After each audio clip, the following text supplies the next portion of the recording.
name is Loyalist ABAYOMI ALLI, Old Sigmite ABAYOMI ALLI actually. I joined Sigma Club in 1985 and I left as an Old Sigmite in 1987. In the university I studied industrial chemistry, and in my career I've been a brewer, and currently I work in consumer goods. I'm currently the manufacturing director of Unilever Nigeria PLC. So that's all about me. Okay, I will start first with socially.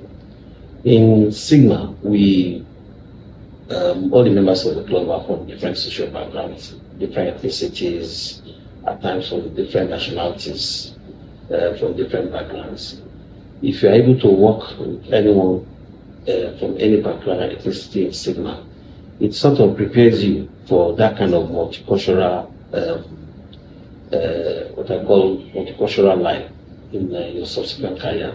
It has actually helped me in being able to work across different cultures, different nationalities, because Sigma Club prepared me for it.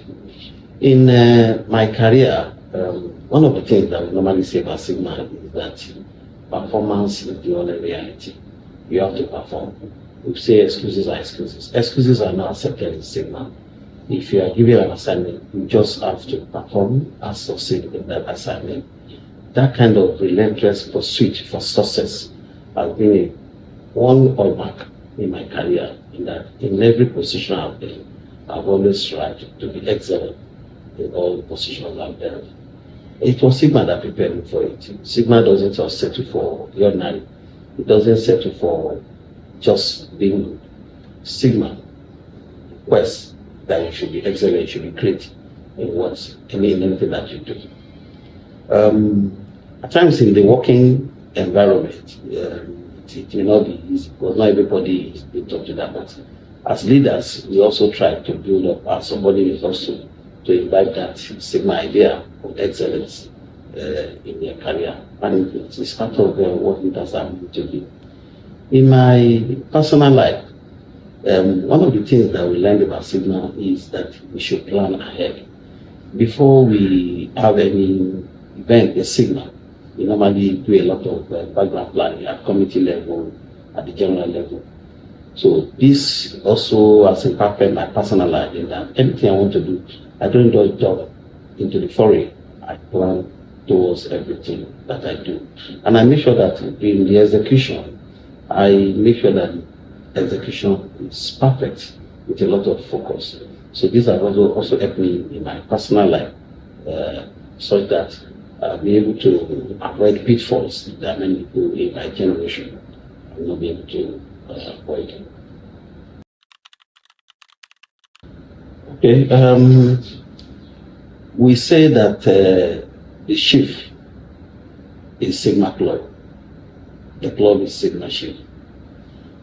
But one thing I see with Sigma is that the chief does not arrive at his decision unilaterally. The chief, in our meeting where we debate issues rigorously, the chief will take different points, and at the end of the day, he will summarize it and reach the best decision based on the submission of Sigmites. So that is good leadership, but leaders must listen. They must listen to their subordinates. They must not just jump into taking decisions. But it is in the rigorous debate that you find the best fit of all the different kinds of approaches you should have adopted. So that is one leadership lesson that I took from Sigma Club.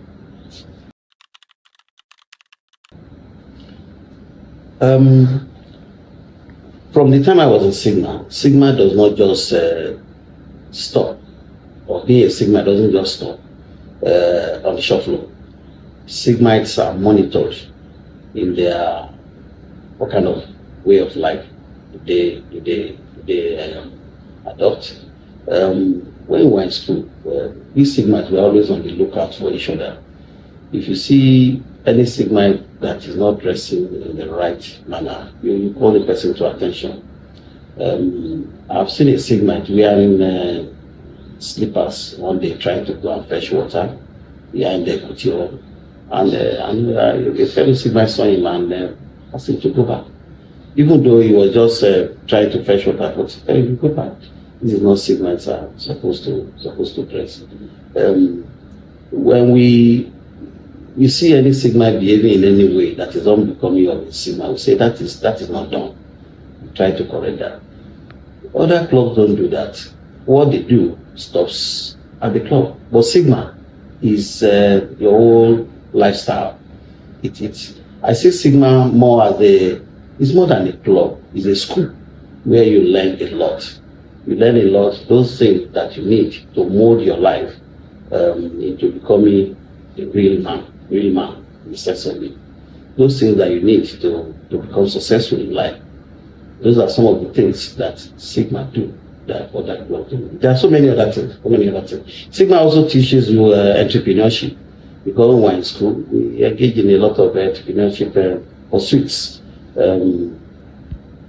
We learned a lot from that, which assists us in the little other streams of income that we are trying to bring in apart from our paid employment. So those are some of the things that Sigma does that other clubs don't do till now. If you ask me what tradition I would like to bring back, Havana. Havana is one thing that we have not had for a very long time. And even in those years when we didn't have Havana, we used to have musical concerts. We have not been seeing Sigma involved in anything like that in recent times. Of course, we have the school quiz series, we have debates that we have now. We also have lecture series. But some things that connect the town and town together, we have left them behind.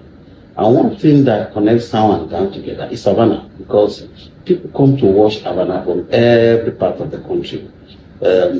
Mechanics will be there, artisans will be there, academics also will be there, students will be there. It brings a lot of people together.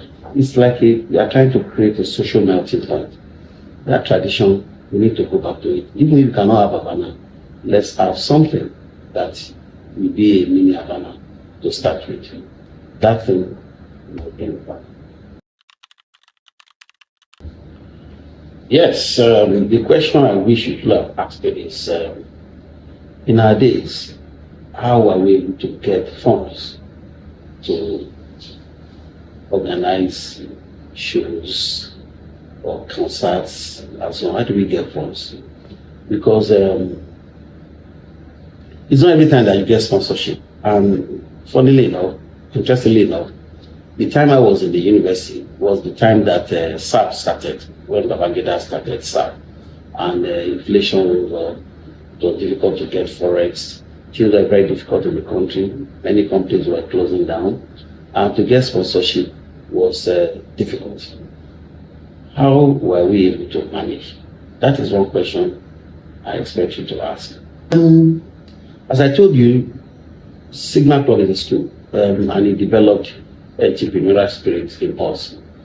One of the things that we were doing at that time was that we organized film shows. For students. We use some lecture theaters, and then we bring in money.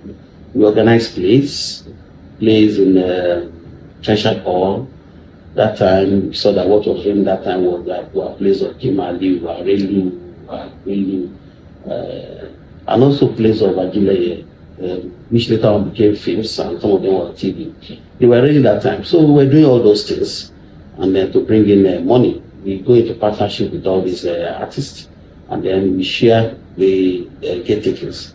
One other thing we used to do also was that time, whenever we have occasions, we used to get allocation of drinks from the bottling companies and the brewery. And the excess of those drinks, we sell them to make profit. So we use the one we want to use, and then the excess that we don't finish, we sell and we make profit from them. At a point in time, I believe in Sigma Club, we have close to over 200 crates, empty crates of drinks that we used to buy drinks from everywhere, from tonnable glass bottles. We made some money from that. We used to fund many of the things that we do. we're not depending on Old Sigmites to bring things like that. Old Sigmites can assist, of course, they do assist, but of course on our own, try to reach out and become entrepreneurial by finding money.